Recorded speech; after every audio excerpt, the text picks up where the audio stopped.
Nakita niyo si Pedro nung nakakulong, bibitayin kinabukasan, nagpadala ang Diyos ng anghel sa kulungan.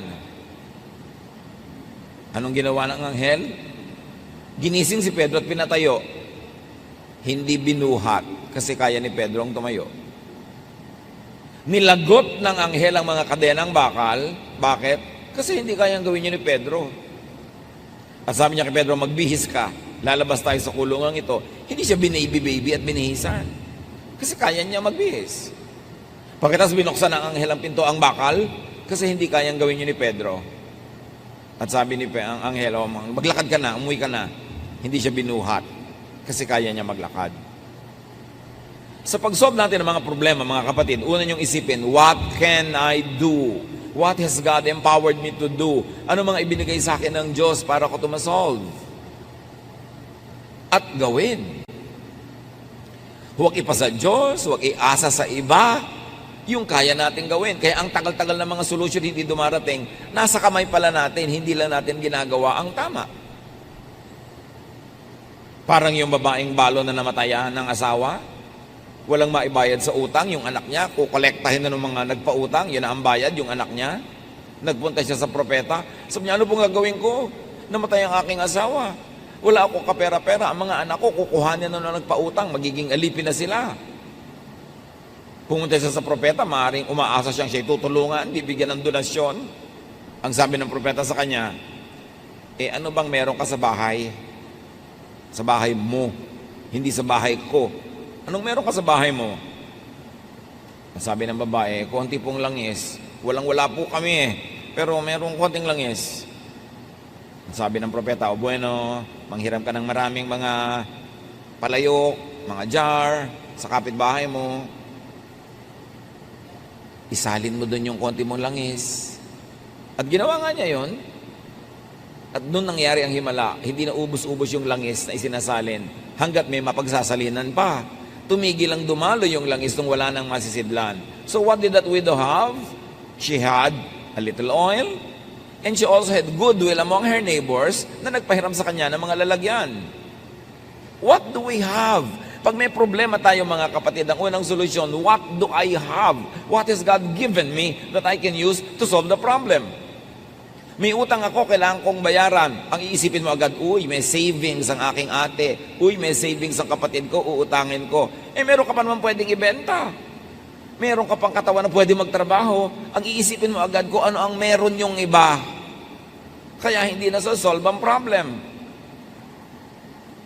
Higit sa napakarami natin mga problema, kaya nating lutasin. Nalulumbay ako, nalulungkot ako. Anong gusto mong gawin ko? Mag-sirko-sirko sa harapan mo para ka sumaya? Di pasayahin mo ang sarili mo. May kakayaan kang gawin yun. May sakit ka.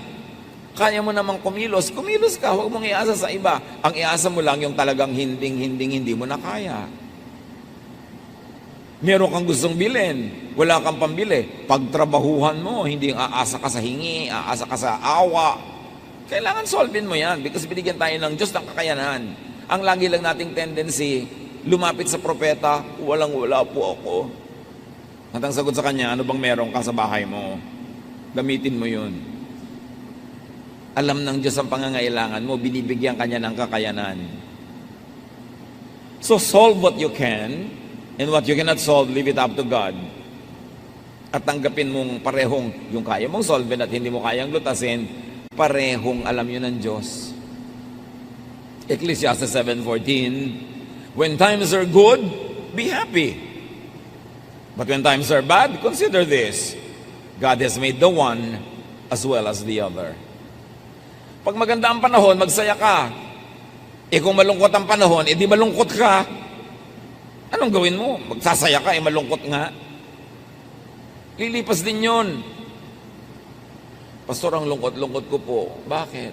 Kasi po nawalan ako ng trabaho. Kasi nawalan ako ng boyfriend. Kasi ito, hindi malungkot ka. Nawala ka pala ng boyfriend, nakakalungkot ka yun. Hindi malungkot ka.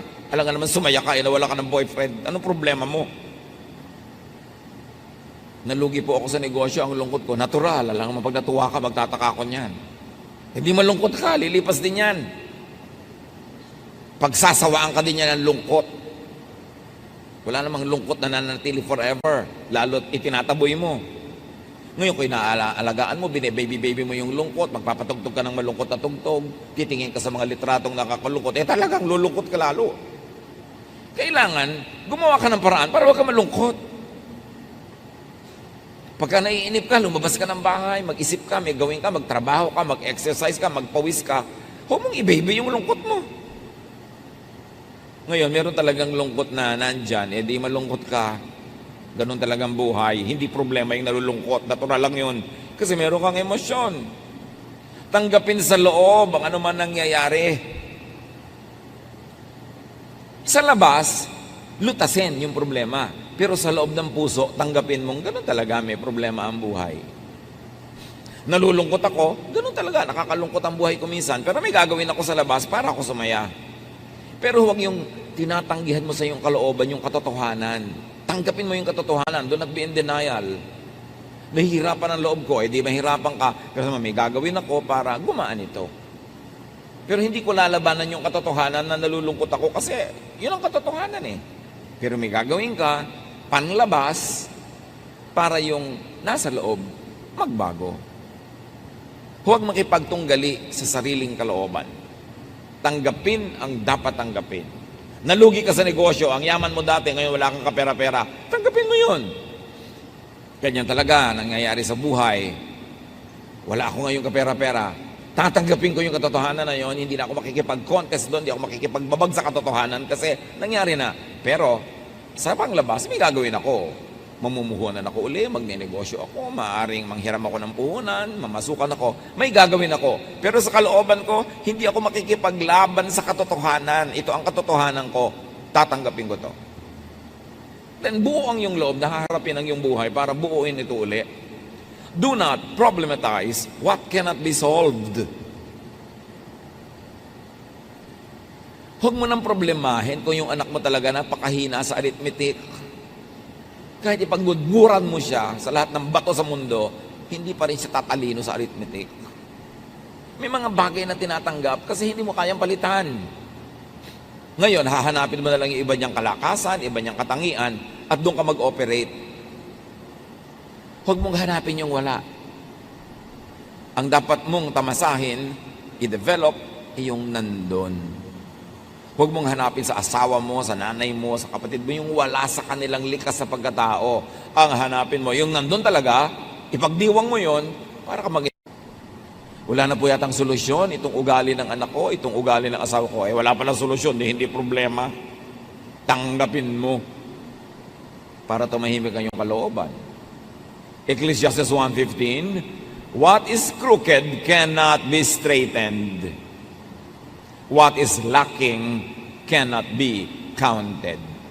Ang talagang liko, hindi maitutuwid.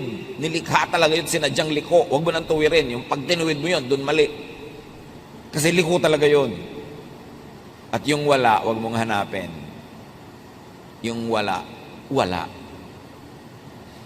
Lalong-lalo yung mag-asawa na ine-expect mo, pupunta sa event, nakita mo, husband lang o wife lang, hinahanap mo pa, nasaan ang wife mo? Nasaan ang husband mo? Gusto mo sabihin, nag-away kami kanina, hindi ko kasama ngayon. Gusto mo pang marinig yun. Huwag ka naghahanap ng wala. Lalo sa mag-asawa. Pag wala yung isa, alam mo na, either talagang may ginawa o nag-away sila. Gusto mo pang uriratin. Bakit wala? Huwag nyo nang hinahanap ang wala. Why struggle? Why stress yourself? Do not problematize a non-problem. Just accept it and live with it. Kahit sa anatomy ng katawan ng tao, meron ka talaga hindi kayang baguhin eh. Tanggapin mo. Ipagdiwang mo. Ang lapad-lapad-lapad po ng noo ko. Paano naman natin pakikitirin ang noo mo? Magbabawas tayo ng bungo mo. Patungan mo ng plato.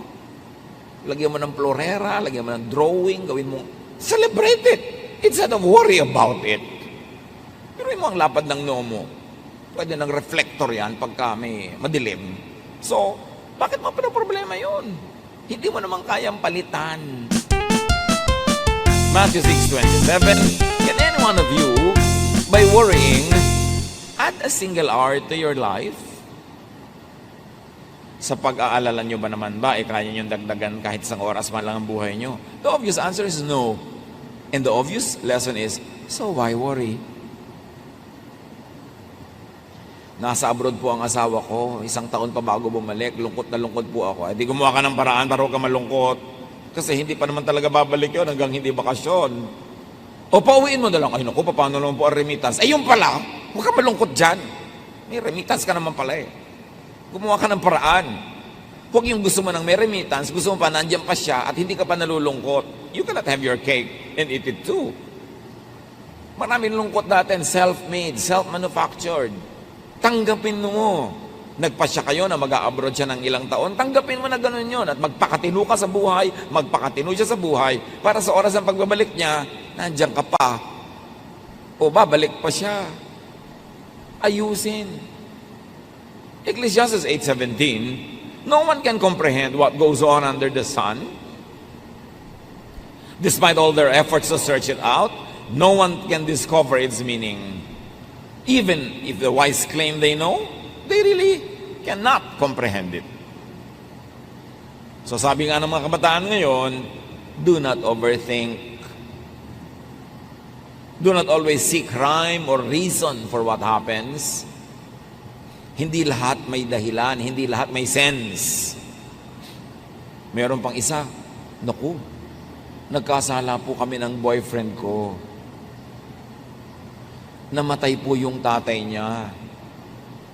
Dahil po kaya nag-commit kami ng kasalanan ng boyfriend ko. Sabi ko, anong ibig bang sabihin? Gano'n ang Diyos. Nagkasala kayong dalawa, pinatay yung tatay niya. Ano naman klaseng pagtingin mo sa Diyos? Di dapat kayo ang pinatay. Di ba? Bakit yung tatay niya? Ba't idinamay ng Diyos? Ano man ang klase mga pananaw yan sa buhay? Namatay siya dahil namatay siya. May ibang dahilan yun. Hindi dahil may kasalanan kayo. At sa lagay, nagkakasala yung kapitbahay, ikaw bigla ang namatay. Marami tayong baluktot na pananaw tungkol sa Diyos. Kasalanan ng mga maling mga pagtuturo at mga pag-aaral. At sabi sa Ecclesiastes 9:11, time and chance happens to all. Sabi, may mga panahon talaga walang rason nangyayari ang mga bagay-bagay, walang dahilan. Swerte-swerte. Malas-malas. Yun talagang ibig sabihin ng Ecclesiastes 9:11, ha? Huwag kayong matakot sa word na swerte, malas. Ecclesiastes 9:11, yung ibang version sabi, some really have their portion of bad luck.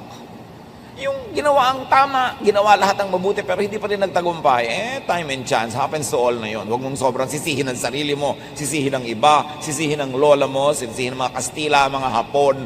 Talagang nangyayari. Ang mga bagay-bagay kung minsan na wala namang maisip kang dahilan. Tanggapin mo na lang. Don't overthink. Then do what you can. 1 Samuel 10:7, do what must be done. May kailangan kang kausapin? Kausapin mo. May kailangan kang pakiusapan? Pakiusapan mo. May kailangan kang singilin? Singilin mo. Do what you can. At napaka-importante, do for yourself what the occasion requires. It's the same verse, said in another version. 2 Timothy 1:7, for the Spirit God gave us does not make us timid, but gives us power. Ang ibinibigay daw sa ating Espiritu ng Diyos ay yung hindi nagiging mahiyain ka, dungo, kimi. Ang Espiritu ang ibinibigay ng Diyos ay nagbibigay sa ng kapangyarihan. Kapangyarihan magsalita, kumilos, gumawa, makipag-negotiate para masolve ang yung mga problema at magawa ang mga dapat gawin. Yung nahihiya ako, hindi yan galing sa Diyos. Yung mahiyain, kimi, hindi yan gift ng Diyos. Because it will limit you. Ang Espiritong ibinibigay ng Diyos ay nagpapalakas ang loob. Espiritong nagpapatapang. Hindi para gumawa ng mali, kundi para gumawa ng tama. Para itama ang dapat itama. And then for what you cannot do, seek and get help to solve the problem or to remove or nullify the problem. Merong dalawang tao, parehong may problema. Yung isang widow, babaeng balo, nakademanda siya at ipapatalo siya ng judge dahil yung judge nabibili. So ang problema ng widow, paano ako mananalo sa case na dapat ko naman talaga ipanalo? So binigyan niya ng problema yung judge. Kinulit niya ng kinulit ng kinulit. Sa problema ng judge, pinapanalo na siya.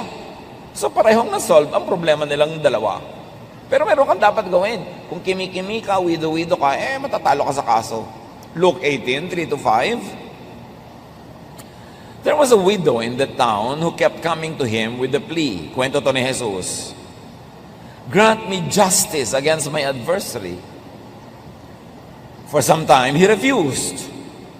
But finally, he said to himself, even though I don't fear God or care what people think, yet because this widow keeps bothering me, I will see that she gets justice so that she won't eventually come and attack me. So pareho may problema. Yung nakademanda, problema niya, dapat siyang manalo. So binigyan niya ng problema yung judge, kinulit niya ng kinulit hanggang para wag na lang siyang mainis. Pinapanalo na niya dahil dapat naman talaga manalo. Solve ang problem. So, may napapala yung mga nagsisikap talaga, may ginagawa. At kung talagang laging may nanggugulo sa'yo, ibigay mo na yung gusto para ka matahimik. Kapatid mo, inaagaw sa'yo ang minana ninyong paso sa namatay ninyong magulang, ibigay mo na ang paso para ka matahimik. Kesa ang gulo-gulo. Alam niyo ba na pati ang katahimikan na ibinibili? May nanggugulo sa'yo. Bigay mo yung gusto, it has a cost. Pero mas mahalaga ba yun kaysa sa kapayapaan mo, katahimikan? You pay even for your peace. And whenever you can pay anyway, go for peace. Mas tahimik ang buhay. Nag-aaway kayo. Gusto nyo magkasundo pareho, alam nyo yon. Pero somebody, dapat mauna. Magbaba ng pride at bumate. Hindi ikaw na para matahimik na kayo. Kasi pagka pinauna mo pa siya, ayaw pa niya, ang tagal-tagal, pareho lang kayo nalulugi, mauna ka na. Di tahimik kayo. Ang hinihintay lang naman nun, isang text, isang bate, isang tapos tapos na. Huwag na magpataasan ng pride para tahimik. And then what you cannot do or solve, accept as unsolvable, undoable, unachievable at the moment. At the moment. Pag hindi mo kayang lutasin, hindi mo alam ang solusyon, tanggapin mo na lang na hindi ito malulutas sa ngayon. Sa ngayon lang. Ipagpaliban ang paglutas. Ecclesiastes 8:6, there is a proper time and procedure for every matter, though a person may be weighed down by misery. May pinakatugmang panahon at may pinakatamang paraan. Kahit pa nga ngarag na ngarag ka na ngayon sa pamamroblema, merong mga dapat tanggapin na hindi pa talaga ito masasolve sa ngayon. At pagka ganon, freeze problems that cannot be solved at the moment. Parang ulam na hindi mo pa pwedeng lutuin ngayon, lagay mo sa freezer. Ganon din ang mga problemang hindi mo pa kayang lutasin ngayon, wala pang malinaw na solusyon, ilagay mo sa freezer and attend to them at the right time. Kailan po ang right time? Malalaman mo, mararamdaman mo pag right time na pwedeng solven. Pero kung nararamdaman mo ngayon na wala pang solusyon, mas mainam na huwag mong galawin. Kasi hindi mo alam. Parang yung mga archaeologists, pag naguhukay sila sa lupa ng mga iba't ibang uri ng kayamanang pangkulturang artifacts, may mga pagka nahanginan na sisira, mayroong pagka na-expose na biglang nabubulok, ang tagal-tagal hindi nabubulok nung nasa ilalim ng dagat o nasa ilalim ng lupa. So kumukuha lang sila ng konti, tapos iiwan nila yung maraming bagay, tatabunan nila uli. Bakit? Kasi hindi pa nila kayang solve it ngayon yung preservation issues, hindi pa nila kayang lutasin yung mga tanong tungkol sa mga bagay na yon, saka na. May mga ganon din. Kahit problema ng mag-asawa, pinipilit mo, ngayon na, sabihin mo na sa akin, may tama pa rin panahon. Pag premature, na pag-usapan agad, hindi kayo handa pareho, lalo lang nakakasira. Ecclesiastes 3:1 and 11, there is a time for everything and a season for every activity under the heavens.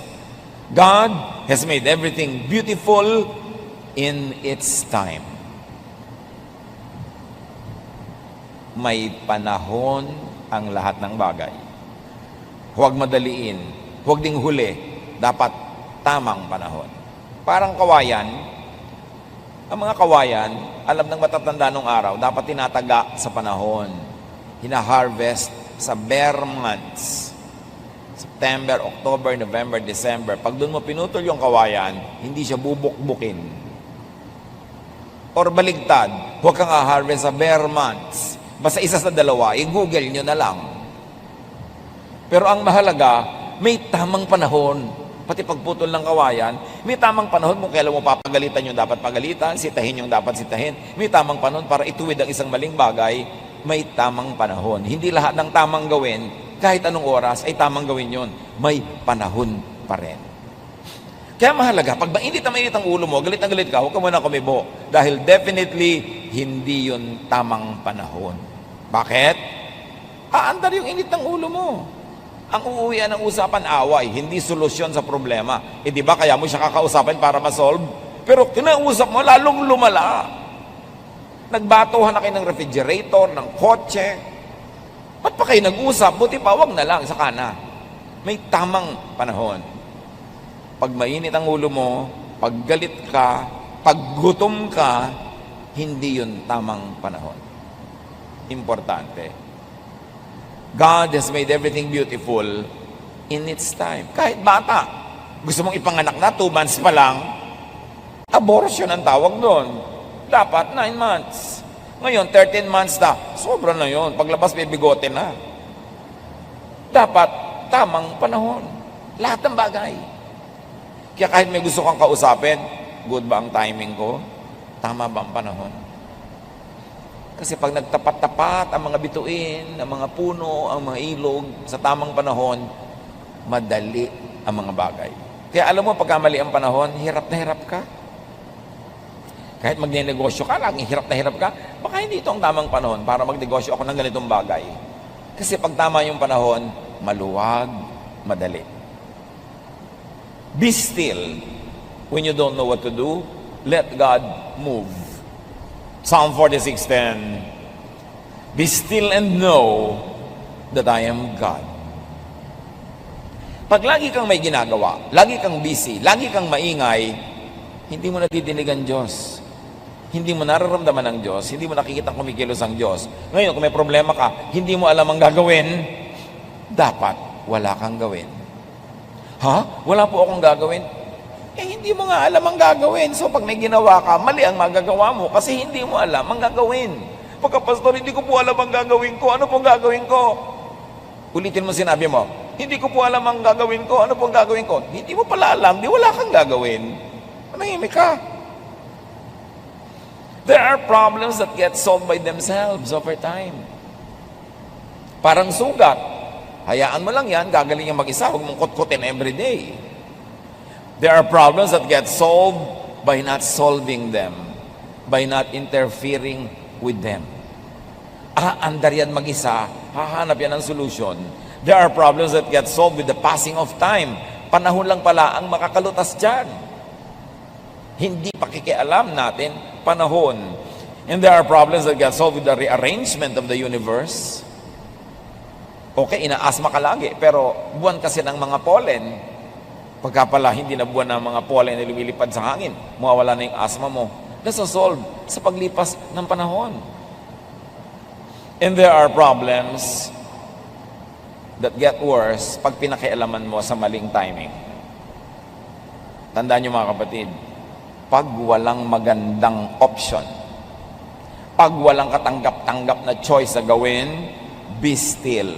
Don't do anything. It is the best. Siyempre, dapat ka makiramdam kasi baka naman dapat may gawin ka na, wala ka pang ginagawa. At kung kailan wala kang dapat gawin, doon ka may ginagawa. Mali ng mali. Dapat ang tao nakikiramdam. Be discerning. Be spirit-led. And if you are not gifted with great discernment, magpapayo kayo, humingi ng tulong sa mga taong gifted with discernment. Kakausapin ko ang anak ko tungkol sa boyfriend niya na ayaw na ayaw ko. Pero tama ba ang timing? Tanungin mo yung kapatid mo, yung pinsan mo, okay bang kausapin ko yung anak ko? Anong tingin nyo? Get some opinion of people who are godly, whose decisions have been proven by time to be correct. And do not over-focus on the problem. Kahit may problema ka, dapat tuloy ang buhay. Uy, may kasalan ng pinsan natin. May problema ako eh. Masasolve mo ba by not attending? Hindi. Halika na, umattend na tayo. Tuloy ang buhay. Ilagay mo yung problema mo sa isang kahon. Balikan mo na lang mamaya. Pero dapat, tuloy ang buhay mo. Get and live a life in spite of the problem. Pag bawat problema, titigil kayong mabuhay, naubos na ang inyong deadline ng life on earth, wala pa nangyari sa inyo. Kasi everyday, titigil kayong mabuhay, basta may problem. So tuloy ang buhay, yun lang part na may problem na yun, ang inyong ilagay sa isang sulok, sa isang lugar, hanggang balikan nyo. Make and enjoy breaks from problems. Lalo kung ang dami nyong problema, mga kapatid, umimbento kayo ng kasiyahan, umimbento kayo ng recess, umimbento kayo ng pahinga para makaipon uli ng lakas. And because of distance, we get illumination. Nagkakaroon ng kaliwanagan ng ating isip pag medyo lumalayo-layo tayo sa iritasyon, sa problema. At pagbalik natin doon sa problema na yon, mas malinaw ng ating isip. Ecclesiastes 5:3, a dream comes when there are many cares. Kaya pag lagi kami iniisip, problema, nagkakabangungot ka, marami ka napapaganipan na nakakapagpasakit ng ulo. So do not always rely and believe in dreams. Kasi pag ang tao lagi nag-iisip, talagang mananaginip. Hindi lahat ng panaginip ay galing sa Diyos. Kung minsan, isip ka lang kasi ng isip, kaya tulog ka na, umaandar pa yung isip mo, doon sa lagi mong iniisip. Hindi naman common at pag natutulog ka nga, nawawalan ka ng control sa brain mo eh. Umaandar siya mag-isa. Kaya yung mga laging pinag-iisip mo habang gising ka, aandar yun. Pag nananaginip ka, hindi lahat yun galing sa Diyos. Isang guni-guni. Bungang isip. Kaya kailangan ng tao, mas may problema tayo, mas gumawa tayo ng paraang sumaya. O sumaya-saya man lang kahit konti. Magkaroon ng pahinga sa pag-iisip.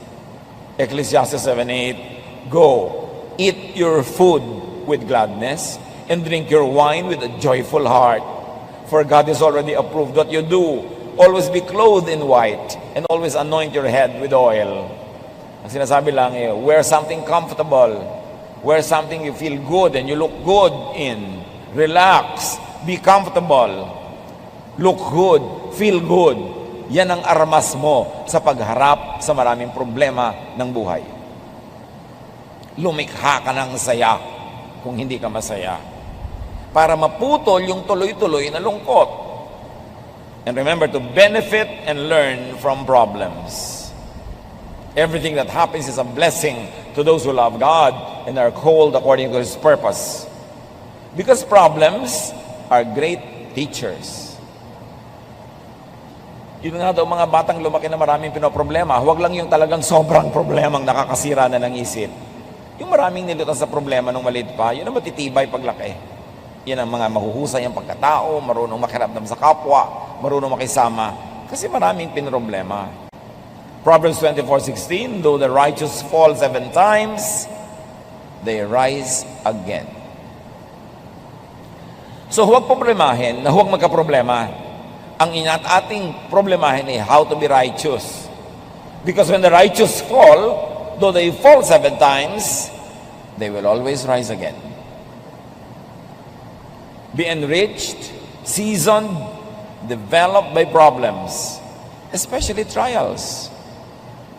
Pag dumadating yung problema o trial, isipin mo, lalampas din ito. Anything that will not kill me will enrich me. So pagka hindi ka napatay ng problema, edi ikaw ang nabuhay, pinayaman ka at pinalakas ng problema na yon. So malilipas din ito. Mga kapatid, pag dumadaan kayo sa sobrang dilim, sobrang bigat, sobrang hirap, sabihin niyo ito, this too will pass. Lilipas din ito. Hindi ito forever. James 1:2-4, my friends, be glad even if you have a lot of trouble. You know that when you learn to endure by having your faith tested, but you must learn to endure everything so that you will be completely mature and not lacking in anything. Sabi ikatuwa nyo, pag may dumarating na mga hirap at suliranin at pagsubok, kasi pag napagtagumpayan nyo na yan, you will end up better, richer, wiser person. Anticipate nyo na malalampasan nyo yan. At pagkalampas nyo, better na kayo dapat. Problems can make you better or bitter. Pwedeng maging mapait ang pananaw nyo sa buhay o pwedeng napaganda ang inyong pagkatao. The same heat that melts the wax hardens the clay. So the same problem na nakakagupo sa iba are the same problems that can make you stronger. Turn your problems into blessings by being strong, by doing the right thing, by not doing what should not be done at the moment, and you will end up winner. Choose purpose to be better. Pag dumaan kayo sa malaking paghihirap, mapipili nyo naman kung kayo magiging better o bitter. Kung bubuti ang pagkatao nyo o sasama. Kung kayo nakaranas ng sobrang gutom, makakapili kayo kung magiging maramot kayo pagkalampas noon o lalo kayo magiging mapagbigay kasi ngayon nauunawaan nyo na ang mga nagugutom. Pwede niyong piliin ang inyong reaksyon. 2 Corinthians 4:8-9 and 17, we are hard-pressed on every side, but not crushed. Perplexed, but not in despair. Persecuted, but not abandoned. Struck down, but not destroyed. For our light and momentary troubles are achieving for us an eternal glory that far outweighs them all.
Of course, the original context of the verse is about spiritual persecution because people are godly.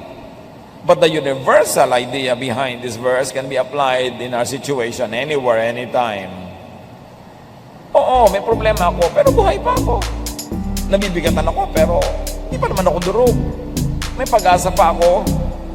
Ang lahat ng ito, God will turn into blessings and strength for me basta lampasan ko lang. Using God's methods, doing it God's way. Philippians 4:12-13, I know what is best to be in need. I know what it is to be in need. And I know what it is to have plenty. I have learned the secret of being content in any and every situation. Whether well-fed or hungry, whether living in plenty or in want, I can do all this through Him who gives me strength. So sa meron at sa wala, sa marami at sa konti, sa malamig at mainit, sa hirap at ginhawa, Malalampasan ko ang lahat ng ito dahil pinalalakas ako ni Jesus. Yan ang dapat huwag lilimutin.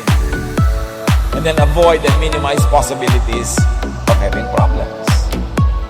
Kanina, how to face problems. Ngayon, paano nga pa ba natin mapapakonti ang posibilidad na magkaroon tayo ng maraming problema? O matalo tayo ng problema? 1. Empower, strengthen, enrich yourself. Ang daming problema, pera lang ang katapat.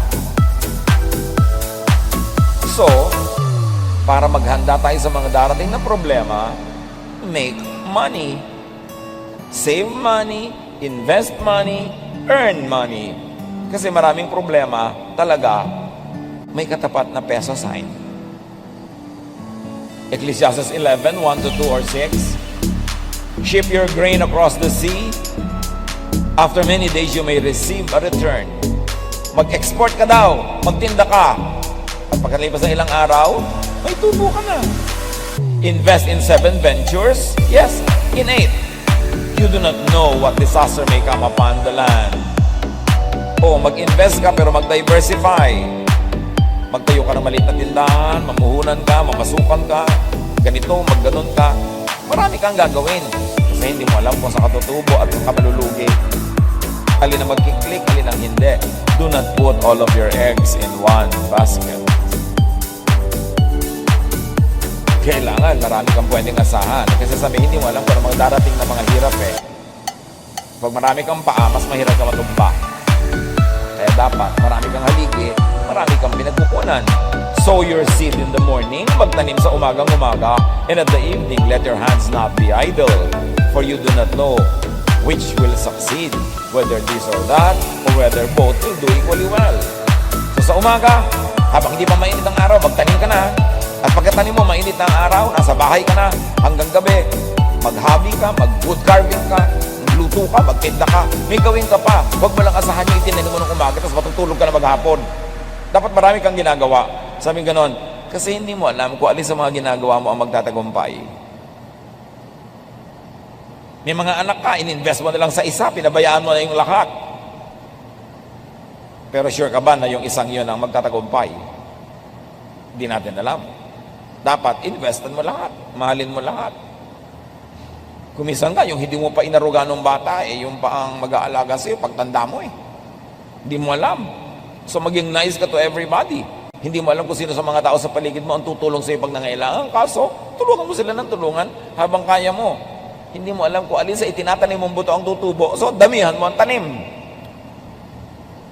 Para masiguro ka. Kasi sabi nga natin, maraming problema, pera ang katapat.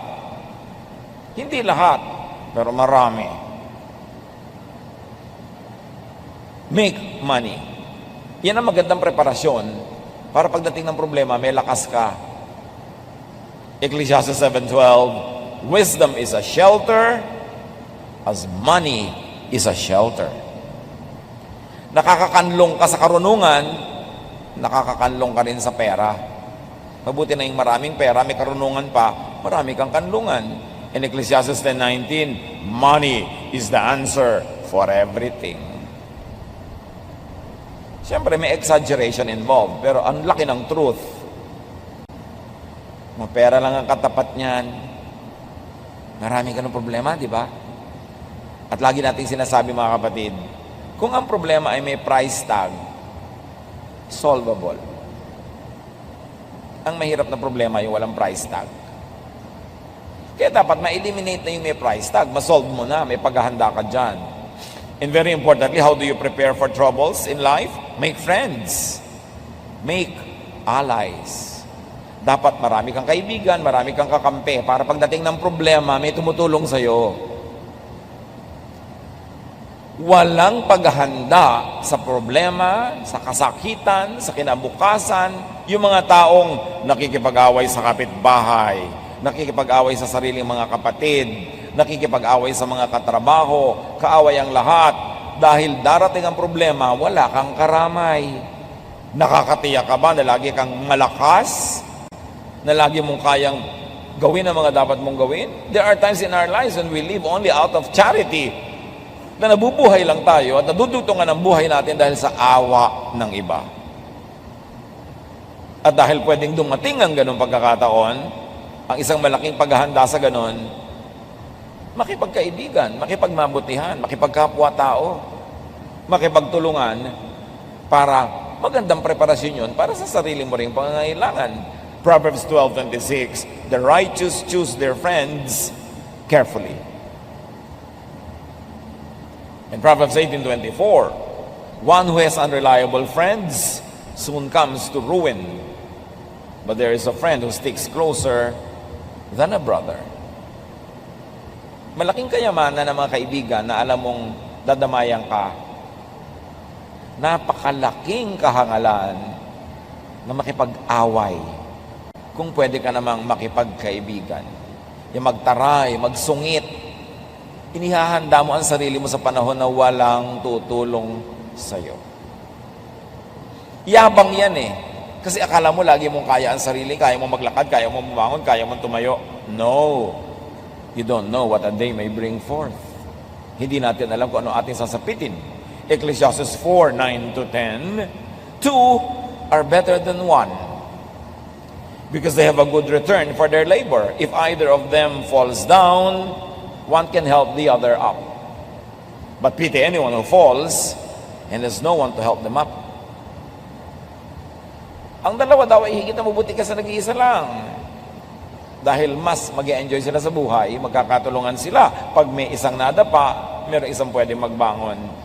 Kawawa naman daw ang taong pag nadapa, wala man lang magbabangon. At baka nga tapakan pa siya para lalo siyang lumubog sa lupa. Dahil bad record. Dahil walang pinakisamang mabuti. Obserbahan nyo yung mga namamatayan.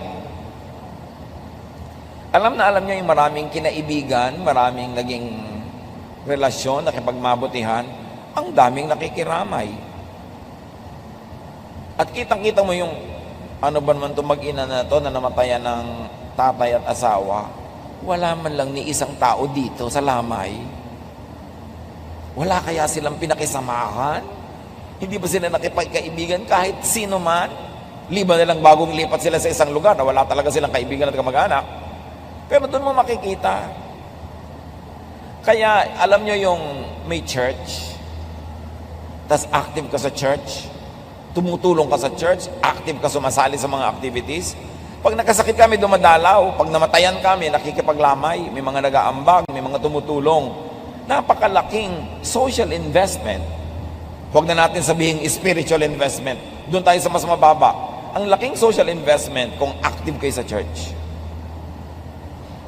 Kasi makikita mo, pagka sa mga tao mga active sa church, pag namatayan sila, mas tumutulong pa yung mga ka-church kaysa mga kamag-anak eh. Mas naaasahan sa oras ng pangangailangan. Kaya dapat, lagi kayong involved, sumasali.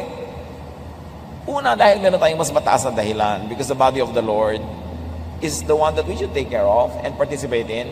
Pero kung gusto nyo lang maging social and practical level, kasi darating ang panahon, mangangailangan din kayo ng karamay, mabuti na yung kayo nang nauunang dumadamay. Proverbs 19:4 and 6. Wealth attracts friends, but even the closest friend of the poor person deserts them. Everyone is the friend of the one who loves gifts. Hindi ito tungkol sa kasamaan ng tao, ha?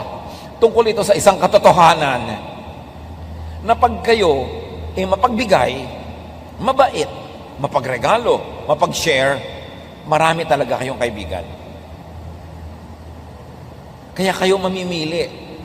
Will I lose some money to have friends? Or will I gain some money and lose friends? It's a choice. At dahil napakasarap ipakisama ang pera, isa yan sa mga pinakamasasarap ipakisama kung meron ka, magpakain ka, magregalo ka, talaga ang mga tao magiging malapit sa'yo. Natural, alangan namang palautang ka, palahingi ka, lapitan ka, natural hindi. So, gawin mo na very productive ang iyong buhay para meron kang income for yourself, may sobra para ipamigay mo. Dahil ganun talaga ang friendship. Mas umuunlad, namumulaklak, humahayo, gumaganda ang amoy, humahalimuyak. pagka meron kang pakisama. Kaya dapat magkaroon ka ng kabuhayan.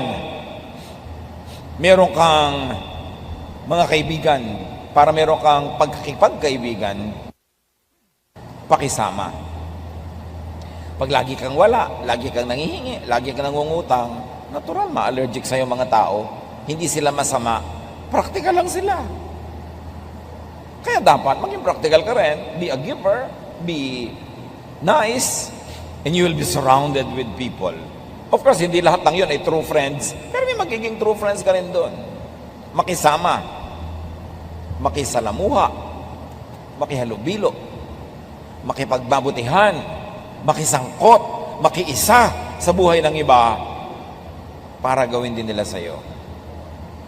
Kaya sa mga highly developed economies, lalo sa mga Western and industrialized cultures, hindi na sila masyadong nakikisama. Alam niyo kung bakit? Kasi meron na sila insurance. Meron na silang mga paghahanda sa kanilang pagkakasakit, sa kanilang pagkakaratay, sa kanilang kamatayan. Kaya hindi na sila masyadong nakikisama. Pero sa baryo, bakit ka sobrang nakikisama? Birthday ni ganun, attend ka. May handaan doon, tutulong ka. Bakit? Kasi sa gabi, may emergency ka, wala kang kotse, kakalampagin mo yung kapitbahay mo, hihiramin mo yung kotse niya para madala ka sa ospital. Kaya yung mga taong maraming pangangailangan, mas dapat nakikisama. But it is noble and godly na wala ka ng pangangailangan, mariwasa ka na, tapos ang galing mo pa rin makisama. Yun ang tunay na pakikisama kasi wala kang vested interest. So, train your heart, train to be strong at heart. Palakasin ang loob, palakasin ang bulsa, palakasin ang katawan, palakasin ang espiritu, para pagdating ng problema, meron kang ilaban. Hebrews 13:9, it is good for our hearts to be strengthened by grace. Tamang panahon, tamang pamamaraan ang pagharap sa problema. Ecclesiastes 8:5, the wise heart will know the proper time and procedure.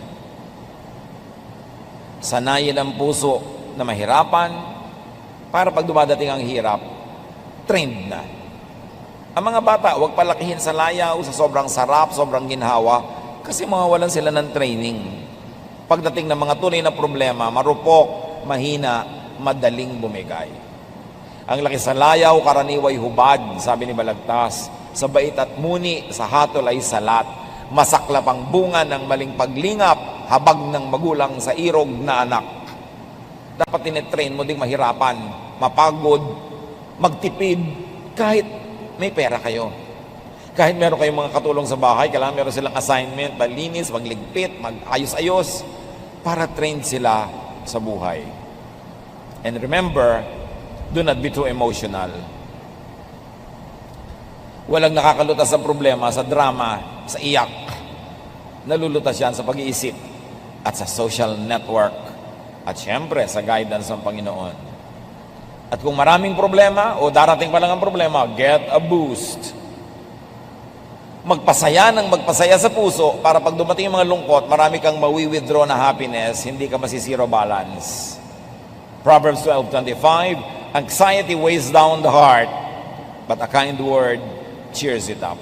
Mga kapatid, pag tayo ay may mga kasama na may problema, a kind word can go far. An unkind word can destroy whatever is left of their strength, but a kind word will always boost them up and help. So be kind sa mga namamroblema. Maraming namamroblema, nagdidilim ang isip, nalilito. Be kind. A kind word will help. Pray with people who have problems. And whenever you can help, help. You don't know when it's your turn to need help.